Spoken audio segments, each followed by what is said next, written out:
Welcome, Blue Believers, to another episode of the Stamford Sync, where we are syncing up with everything Chelsea FC. And welcome to the 7th episode of my new podcast series, It's Time to Talk About. And today, an interesting one, something a little bit different. It is time to talk about managing expectations. And I'm absolutely delighted. For the first time on the channel, my old friend Mo from the Blue Lounge is joining us to talk about this today. Mo, how are you doing, man? Hey, listen, it's fantastic to finally make my debut on the Stamford Sync. I've invited you to my house so many times. I was thinking, when is Matt going to invite me to his house? To be fair, you have invited me a couple of times. But it's great to be on here. It's a pleasure. Thank you. No, it's great to have you, man. It feels really surreal, actually, because you're always the one asking the questions, and today the roles are reversed. But I just can't wait to hear what you've got to say about what we're going to talk about. And it is a really interesting topic that we've kind of decided to sit on today. The series so far has largely been kind of based about the football. I've done ones about the model, goalkeepers, and this, that, and the other. But we're going to talk about something a little bit more bigger picture today, which I find really interesting. And like I said in the intro, it's about managing expectations and us as fans. What can we expect from Chelsea? Because, there's a lot of hyperbolic takes at the moment, like we're the next Spurs, we're going to end up in relegation battles and this and that and the other. But you've been doing loads of great work and loads of research and loads of excellent live streams recently talking about the financial model and kind of figuring out how everything clicks together. So, Mo, I'd really love to hear from you about what can Chelsea fans expect going forward. All right, thank you. Thank you for giving me the opportunity. I want to start by, talking about us fans, older fans, people who have seen the ups and downs, and people who have lived under 2 decades of success under Roman Abramovich. So we have seen Chelsea, win literally, and I say this, literally everything there is to win. We have done it all. We have won it all. And even when they changed the International Cup into the Club World Cup, we still went out there and we still won it with this new format and this new system. Yeah, so us fans demand, expect success. And we have the right to do that. We have the right to expect it. We have the right to demand it. However, we all know the situation we're in with the ownership that have taken over since Roman Abramovich. And the ownership has come in and they have decided to pretty much change everything, change the structure, change the model, change the system, change the kitchen sink, change the, they've literally done everything. They've changed everything. Yeah. So it is hard for us to realistically expect the same from what we were seeing in the past. Yeah, of course. So moving forwards, we still demand success, but I think for us to expect it in at the same rate as it was before is a little bit of an irrational expectation, irrational point of view. I'm not saying we shouldn't, demand success, but I think, if we move forward, before we move forward, this season, it looks very unlikely that Chelsea will qualify for the Champions League.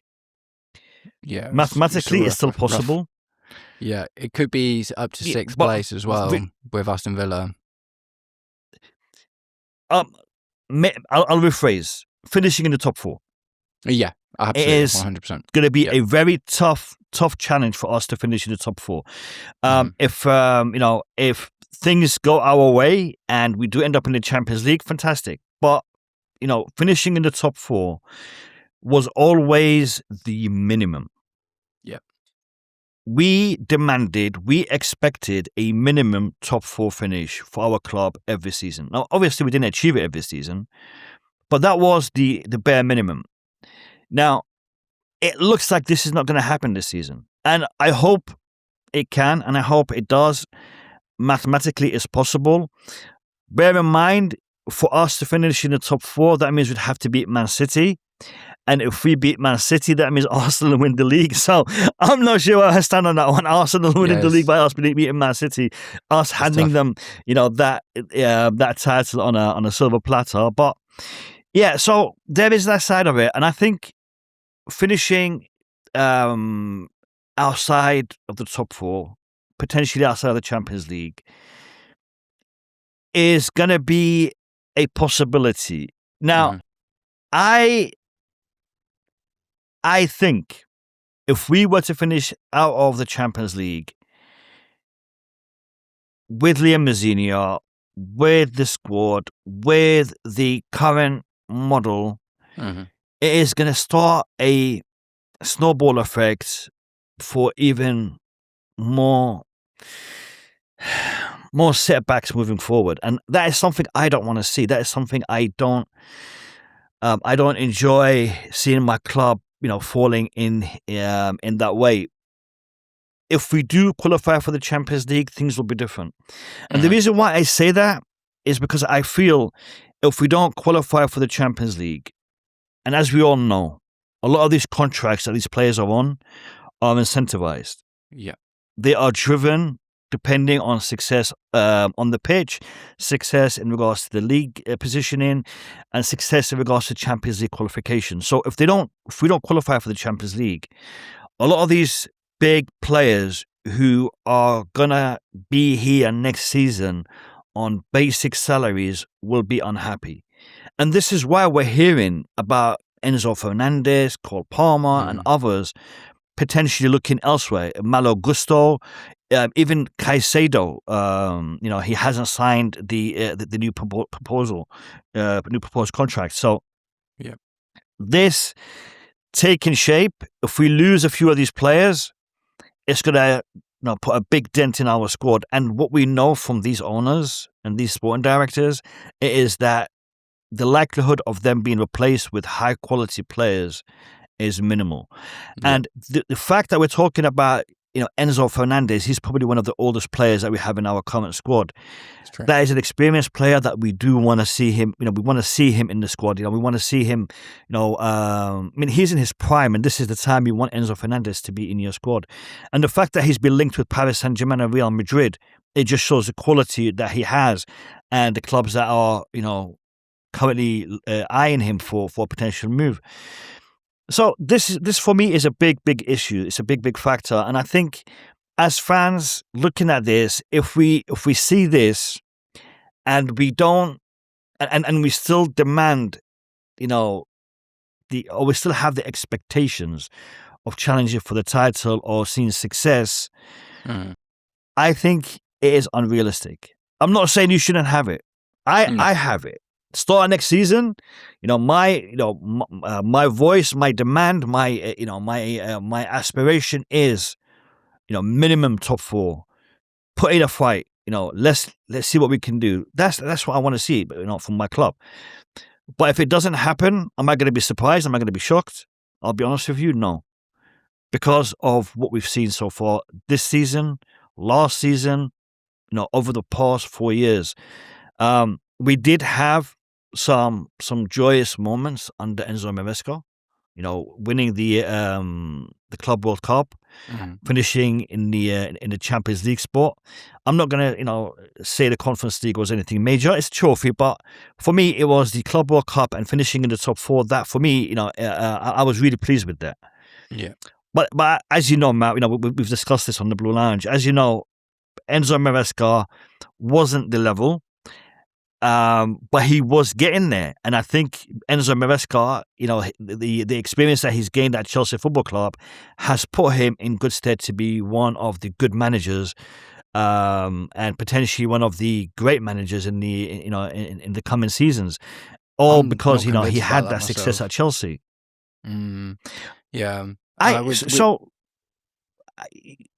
if and it's a big if because we still don't know, but if Pep Guardiola steps down, and as we're hearing that Enzo Maresca has a good shot to take that position. If Enzo Maresca steps in the shoes of Pep Guardiola with the Man City squad, Yeah. I think he will achieve some success, some good success, and that will enable him to have that that So step into do you not greatness. do you not think in part that Enzo, this is my sort of almost tin hat conspiracy theory about Enzo Maresca to Man City. Yeah. Do you not think that is in somewhat down to the fact that they are expecting a points reduction and they will probably be likely to lose some of their better players? So if Pep Guardiola goes at the end of the season, they get a points deduction. Enzo Maresca makes sense because you're not talking about coming in and challenging. You're talking about coming in and rebuilding a squad. Potentially, the EFL have to, if this happens, the 40 to 60 point deduction and they get relegated, the EFL have to accept them for a start, into the Championship. So that's not even a given, but they could be rock bottom of the Premier League. Yeah.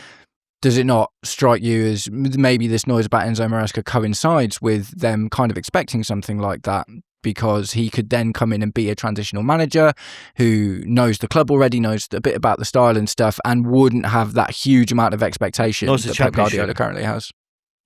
Yeah, knows Championship too. Yeah, exactly. Yeah, I mean, yeah. So that 60-point deduction that has been thrown around is literally a very, very heavy blow to give to Man City.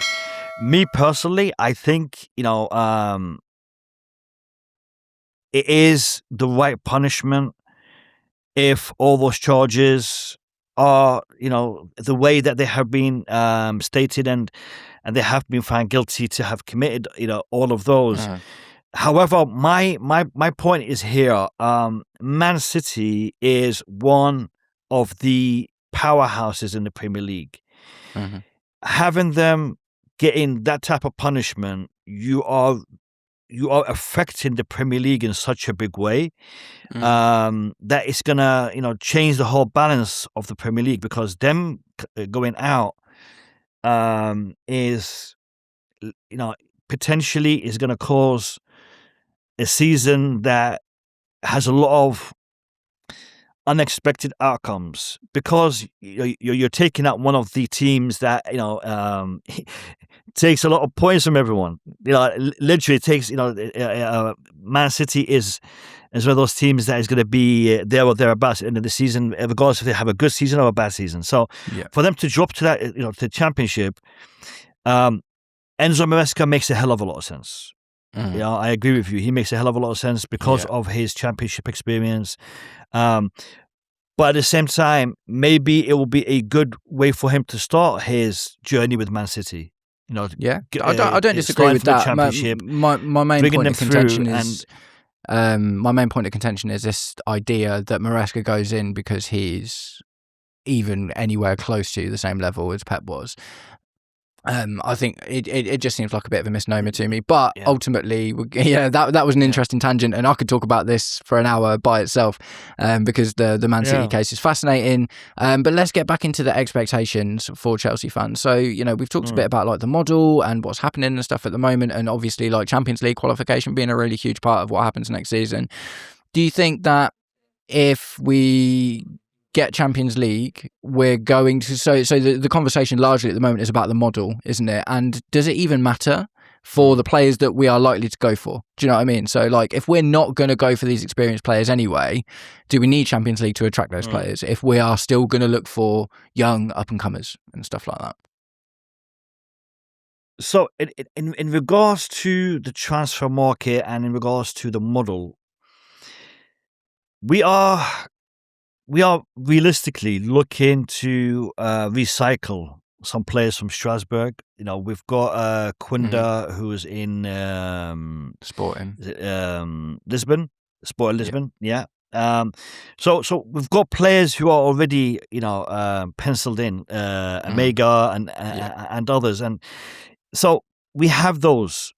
Now, are they going to be sufficient to upgrade the squad? I don't think so. So will we be going for a couple of marquee signings? That I think we will be likely to be interested in doing. Without Champions League football, very tough. Very tough for us to get players of that caliber. But again, it looked like it was tough for us even this season with some of the transfers that we were looking at. Me and you had a great time in the transfer window, discussing potential incomings and whatnot.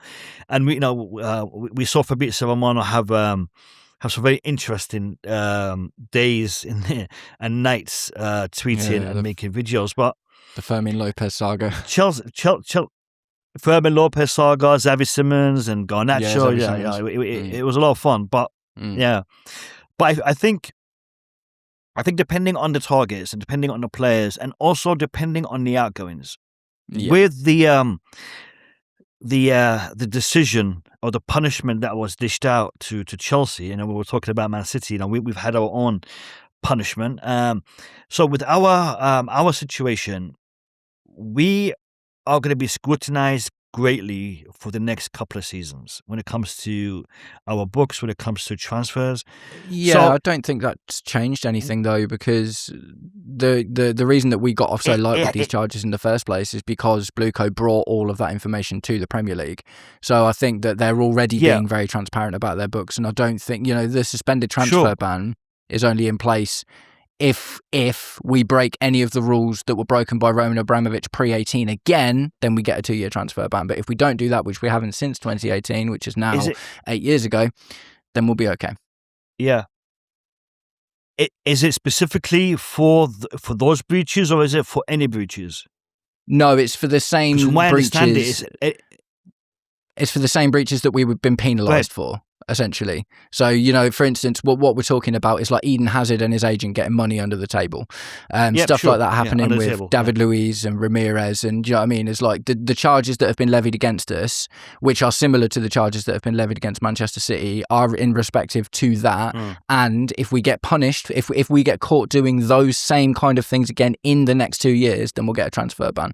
But if we don't, which we haven't for the last 8 years, and Blueco have already been much more transparent, then so basically it's like a free. We don't need to worry about it. The other issue that we have is the UEFA stuff, but that's completely separate.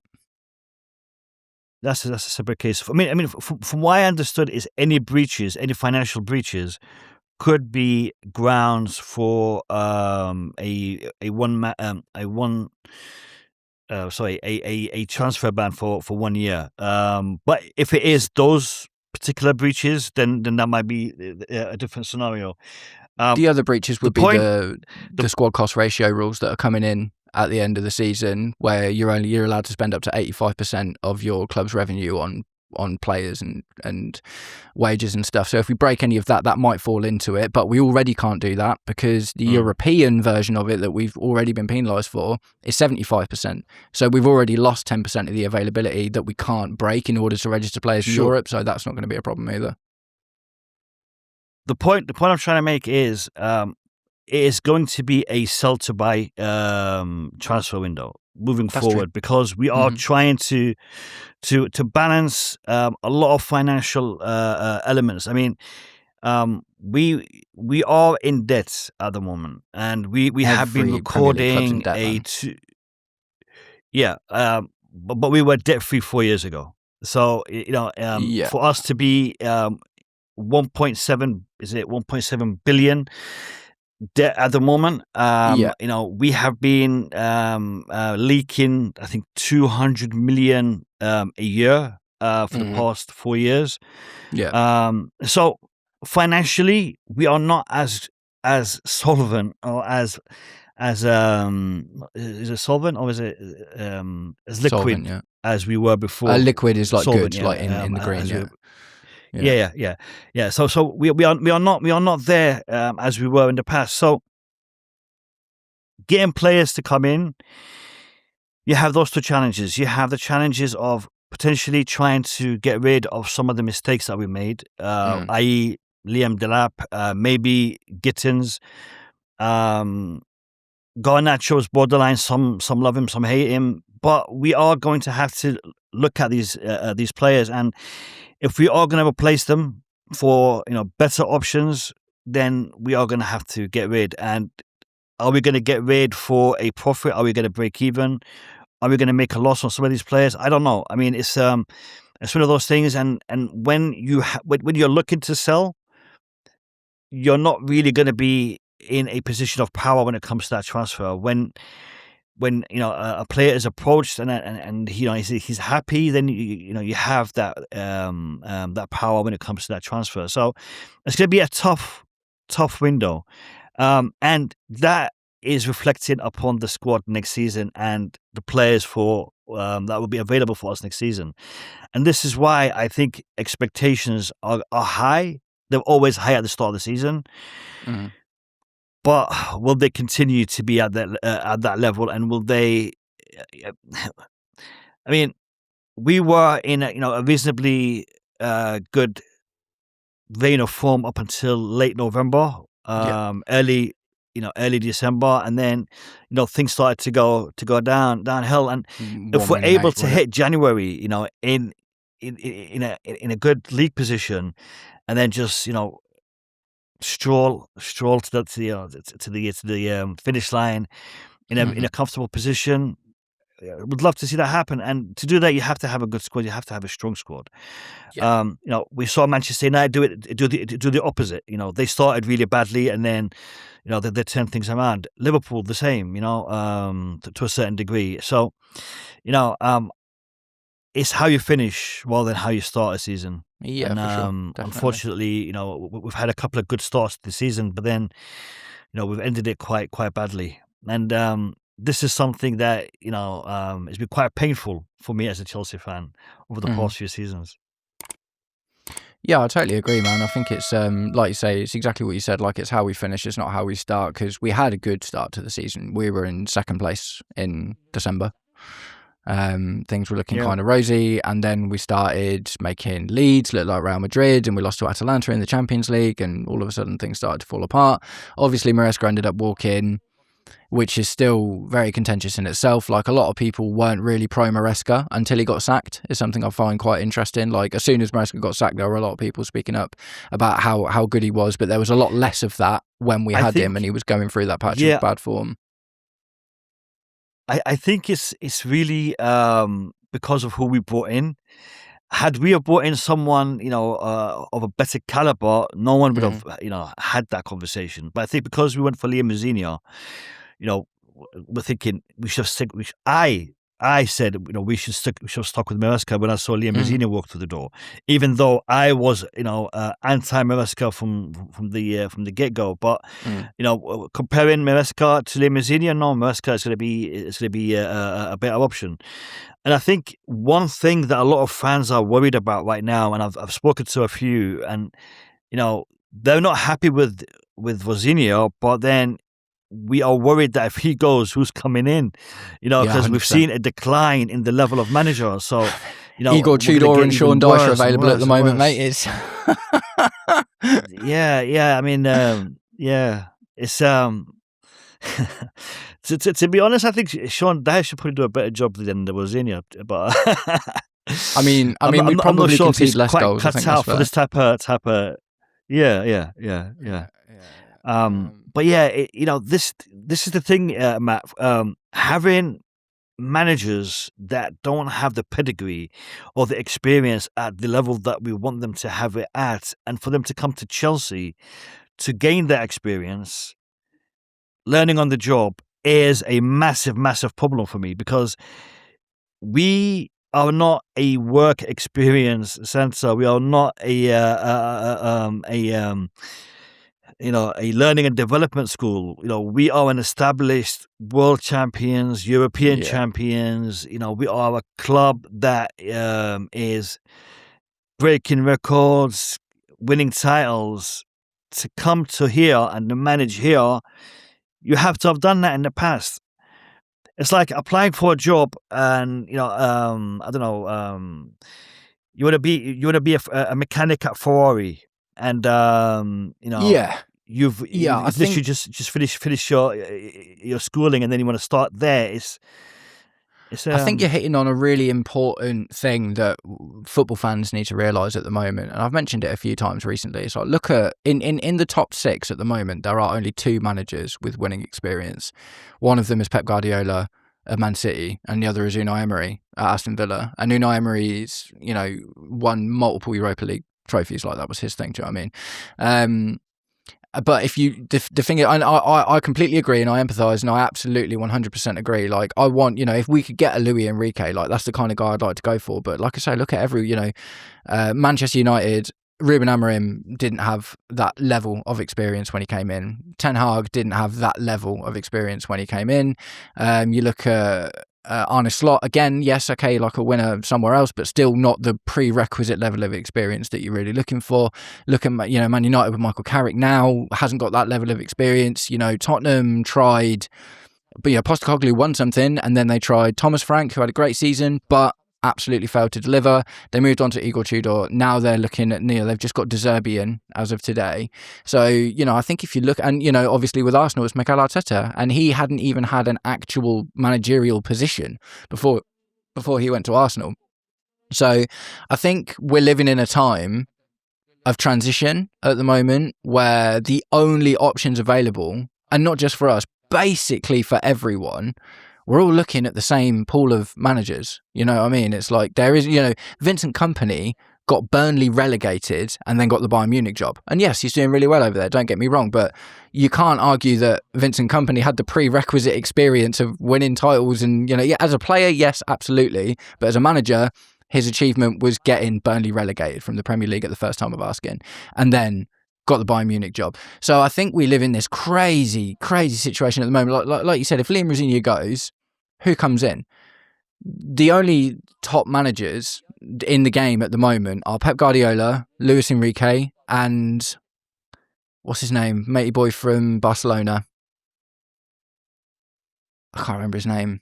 Xavi. He used Hansi Flick. Yeah, it's like Real Madrid tried Xabi Alonso, didn't work. They've now got Arbeloa, who is just an ex-player. Do you know what I mean? It's like, the Italian league's in freefall essentially, and Italian teams just not doing very well at all at the moment. So it's like all of these, this time that we all know so well as Chelsea fans, where we could go out and get the best managers. It's like there aren't any anymore, because such a small handful of managers have won all of the trophies, and a lot of the, Carlo Ancelotti's moved on to Brazil and stuff like that. It's like these guys just aren't available anymore, man. So the best we could hope for is another version of Liam Rosenior. Is Liam Rosenior? Not necessarily him. Like, I'm not saying that he's the best option available, but the caliber of manager that we're looking at is that. Yeah, I mean, when they hired Liam Rosenior, it was either him or David Luiz, and it looked Philippe like Luis. David Luiz had a really Felipe Luis. Felipe Luis. Yeah, I was like, David Luiz, get him in. David, where did David Luiz come from? He plays for Pafos now, doesn't he? Yeah. But yeah, Felipe Luis, the former Flamengo manager, and Felipe our Luis, left back. Former Atletico and Chelsea left back. I don't know why David Luiz was. Anyway, so they had those. They had those two managers interview for that position, and it looked like Liam Rosenior was already pre-selected, even though Felipe Luis had, from what I heard, a good interview. But then again, Liam Rosenior was chosen because he's part of the model. He's already part of the structure. He knows what is required, the way the system works, which I get. But then even those two managers, I had a conversation with Don Hossam from he's a Liverpool fan. Yeah, and he says something, and I'm thinking to myself, you know what? He's actually making a good point here. And he said, with the way the directors and the ownership and other aspects of the club interfere with the way the managers run the team and the influence that they have on them running the team, who is going to agree to manage Chelsea Football Club with that prerequisite of them having to manage under that kind of model? A lot of managers wouldn't do it. And I think, one of the reasons why Maresca walked out is because, he accepted it for a little while, but then he got to a position where, like, if you want me to manage, give me the freedom to manage the way I want to manage. Listen to me when it comes to what I want on that pitch in regards to positions, in regards to players, things of that nature. And because that isn't happening, a lot of the top managers, even if we were to approach them, they wouldn't come.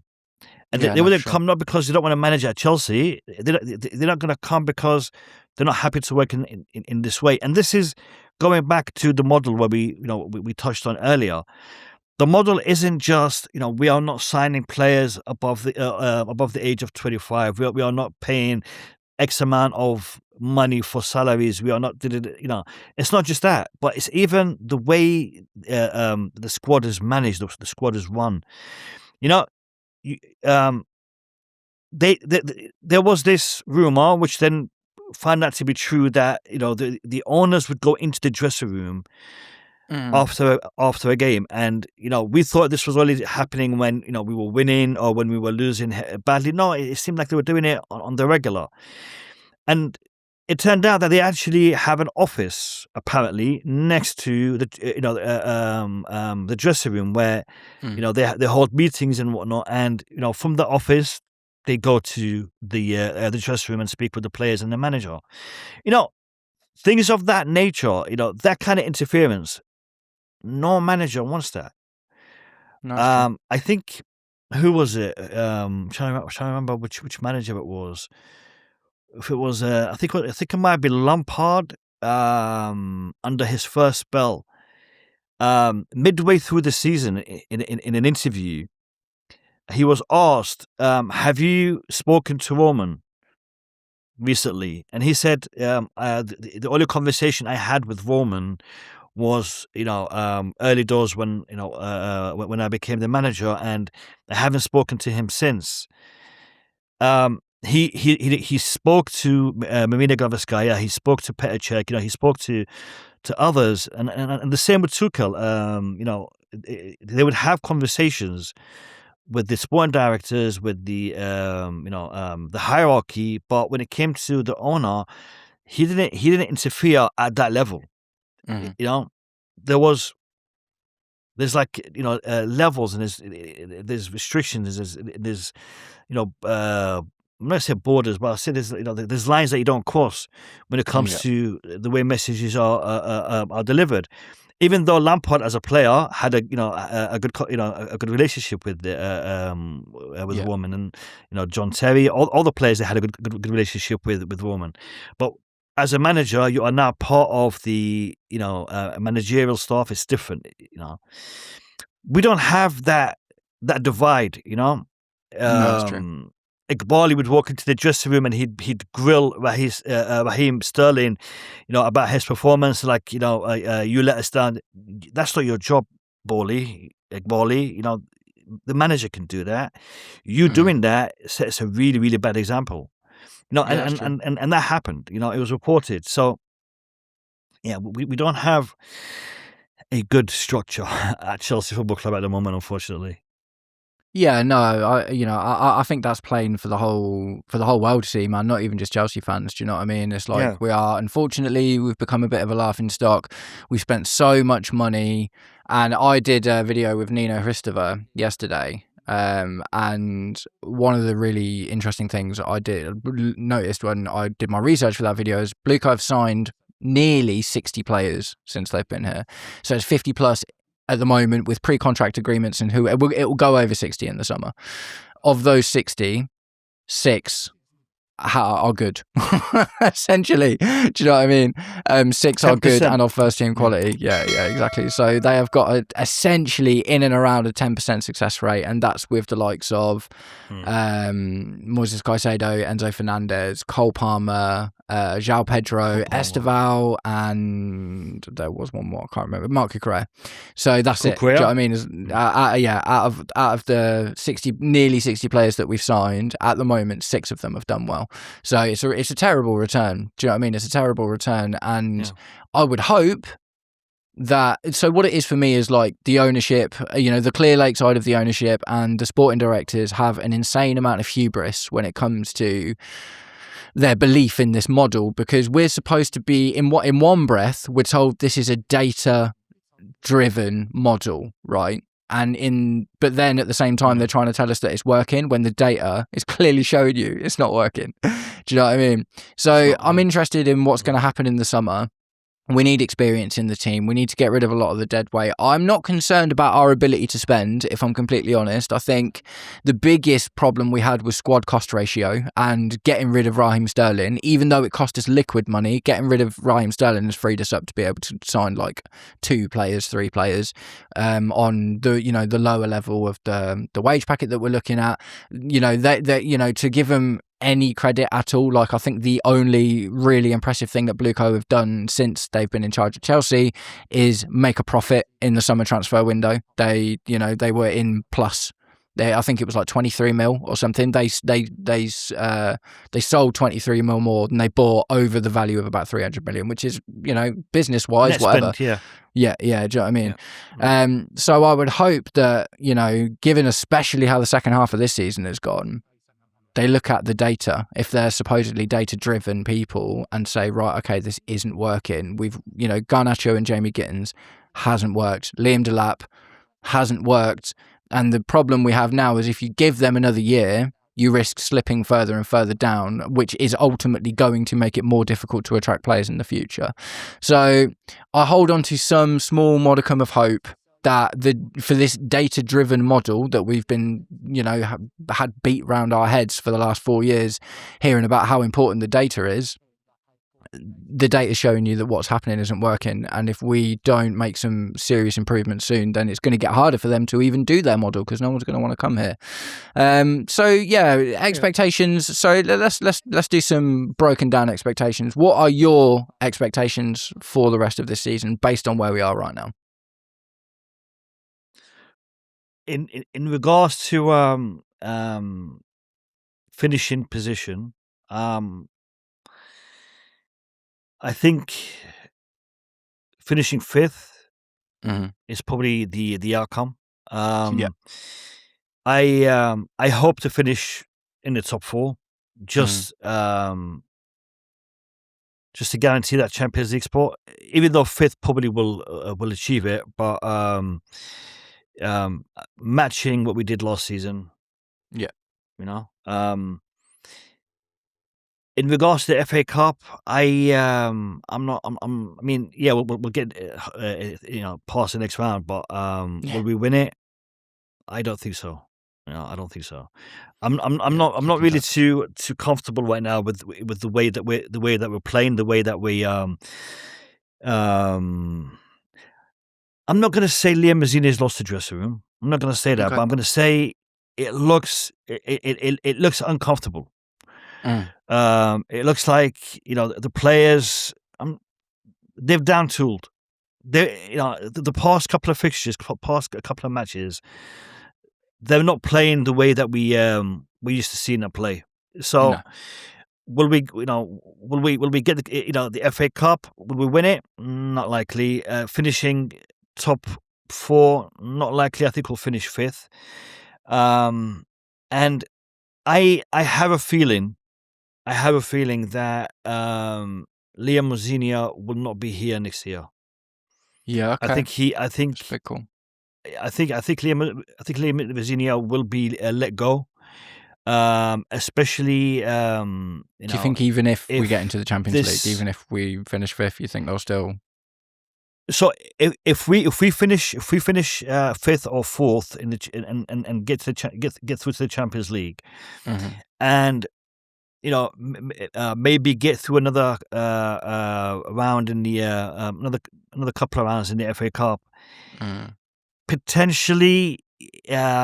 He could stay. The reason why I don't think he's going to stay is because looking at the way the players are behaving around him, the fact that they are, it looks like he's lost the respect of the players. They're not really playing for him. That isn't something the owners, the sport directors, want to carry into the next season, because. You set yourself up for failure. So I don't think he would be given the opportunity. If we do finish in the top 5 and we do have a good run in the FA Cup, a couple more rounds, then that means he's changed it. He's turned it around. And if he Yeah. does that, then he will be here next season. But if he can't do that, then I think he'll be let go purely for the fact that he's lost the dressing room, and they Okay. don't want to start the next season in that way. And it may even have an impact on transfers. Football players, they talk, they speak. A lot of them are friends with players in other clubs, and we've seen it. When a player wants to move to another, he's been approached by another club, he'll pick up the phone to one of his mates at that club. It's like, you know what, I've been approached by your club. What's it like over there? What's the vibe? What's the atmosphere? Is it a good move? And a few times I says to him, you know what, I'm thinking about leaving myself. He's like, all right, enough said. Boom, that's it. He ain't coming. And we've seen a lot of players in the past advocate for other players to join. We saw, I think it was, trying to remember if it was Mendy speaking to Nico Jackson about coming to Chelsea. I think we saw Enzo there was and Garnacho, a didn't couple. we? Enzo, I'm not sure about Enzo and Garnacho, but someone spoke to Caicedo. I'm trying to remember who it was. Someone also reached out to Caicedo. But it's happened in the past, and it will happen again in the future. Osimhen, Ginobili Mikel. He spoke to him. He said to him, Chelsea. He's like, okay, I'll come to Chelsea. How much you paying me? A bag of crisps and a chocolate bar. He wanted like 500k plus. You come in. Do you know what I mean? Yeah, but I mean, so much money, Osimhen is Osimhen. If you want a top striker, world class striker, you got to pay the money. I'm still not convinced it would have been a dead cert. Like from the Italian league, like he's gone from the Italian league doing really well. He had like an okay season when he left Napoli, but then he obviously went on. Right. Yeah, of course he's playing well in Turkey. Do you know what I mean? Of course he is, because Turkey's not even nearly as strong as the Italian league is. Different level, yeah. Yeah, I was concerned about Lukaku syndrome with Osimhen coming to. Really? Yeah, because Lukaku looked like an absolute world beater in Italy. He looked unplayable. He looked absolutely unreal. It was crazy. And then he comes to the Premier League at Man U and Chelsea and just doesn't look very good. Do you know what I mean? So I was concerned about that personally. I'm not, I get it. Like, there wasn't many other players around that felt like as much as a dead cert as Victor Osimhen was, but I personally, I just felt like, I just feel like it's going to be Lukaku all over again. In regards to Lukaku, so I'm a little bit different in regards to Lukaku, and I remember my streams going back, a few years back, and I defended Lukaku for quite some time, up until the interview and the shenanigans that happened in and around that. I defended him because I think Lukaku is a fantastic player. I think Lukaku was a fantastic player back then. And even the poor performances that he had, I was inclined to give him a chance, to give him time to adjust to the team, to the system, to Thomas Tuchel, because Thomas Tuchel is not an easy person to get along with. Thomas Tuchel is, he's great with the fans, but behind the scenes, I heard he was a monster. He was a beast. Fell out of every club he ever worked for, every single time. Yeah, in front of the camera, with the fans, different face. Behind closed doors, different face, which is, I think, an asset for him. But yeah, Lukaku and Tuchel didn't see eye to eye, and things went south. But I think with Lukaku, he also had a very strong personality, and it clashed. And when you have players who have been there and have that experience and have that certain persona, they're a little bit harder to manage. And Yeah, that's you know, true. Lukaku was one of those. So you're probably right about Osimhen because you know I do see certain elements in Osimhen, but I think Osimhen is a different type of player, and I think Osimhen might be more suited Yeah, or was yeah, more suited. And you know, we were talking a that's couple of fair. years back. Yeah, Definitely, you know, for me, it wasn't that it was impossible. Like I wasn't writing it off completely, but I was definitely on the mind of I don't think Osimhen to the Premier League is just a dead cert that he's going to come in, and we've seen it loads of times. Do you Oh know what I yeah. mean? We've seen it. You know, Kai Havertz scored 27 Nkunku, goals Timo before we Werner, got him, Kai and Nkunku, Havertz. Tino Werner, Yeah, all 20 goals plus in their seasons yeah. before we got them from you know, Nicholas Jackson, although he did all right for us, obviously looked like a well beater in that last half of the season at Villarreal with, you know, Emery. Cole Palmer apparently misses him. Yeah, I'm not surprised. They definitely had like interesting dynamic, didn't they? Like Chemistry. on the pitch, and the chemistry was good. Yeah. But yeah, man, no, it's definitely it's all just a bit wild at the moment, isn't it? It's like, you know, I said this to Nina the other day in the video I did with her. I was like, the problem for me at the moment is that we've got so many problems top to bottom that you can fix one problem. Like, say we got Luis Enrique tomorrow.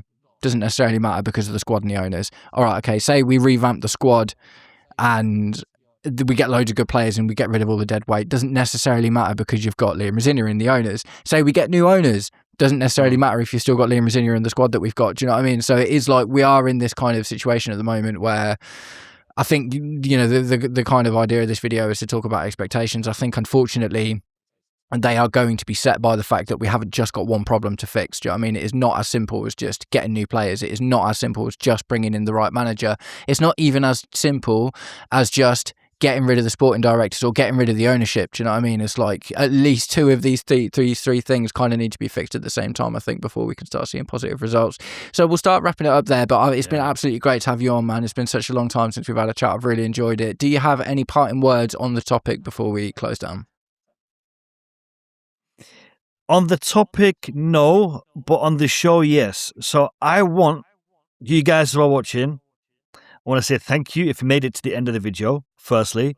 And secondly, I want to see you smashing that like button down below. Support my brother, Matt. Support the Stanford Sync. Great channel, up and coming. But he ain't up and coming nowhere if you guys are not hitting that like button down below. So make sure you're hitting that like button and subscribe to the channel if you are new. And also, roast him in the comments. Whatever gets you through your day. Nice one. Cheers, Mo. Much appreciated. You're such a pro, man. You're such a pro. Your calls to action are always so good, man. You're the master. Absolute master. Right. Nice one, guys. Thank you very much for sticking around until the end of the video. If you did, me and Mo will catch up with you very, very soon. Take it easy. Peace.